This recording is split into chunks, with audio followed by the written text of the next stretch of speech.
নমস্কার, আমি শ্রী মিলন অধিকারী। দেখতে থাকুন শ্রী মিলন অধিকারীর চমৎকার টোটকা। চ্যানেলটিকে সাবস্ক্রাইব, লাইক এবং শেয়ার, কমেন্ট বক্সে অবশ্যই কমেন্ট করবেন। শ্রাবণ মাসটা হচ্ছে খুব গুরুত্বপূর্ণ মাস। এই মাসে আপনার বাড়িতে নানান রকম সমস্যা সর্বকিছুর থেকে মুক্তি পেতে আপনি এই উপায়টি করুন। আপনি দেবাদিদেব মহাদেবকে আপনি যদি পারেন, প্রত্যেক দিন তো পারলে খুবই ভালো, আর যদি না পারেন 4টে সোমবার আপনি কি করবেন, একটি বিল্বপত্র নেবেন। সেই বিল্বপত্রের মধ্যে যে পাতাটি থাকে সেই পাতাটিতে ভালো করে ঘি আর চন্দন লাগিয়ে নেবেন।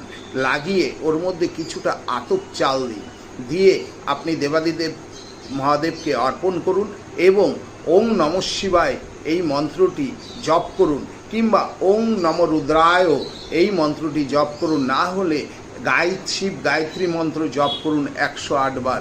দেখবেন আপনি সর্ব সমস্যা থেকে মুক্তি পাবেন।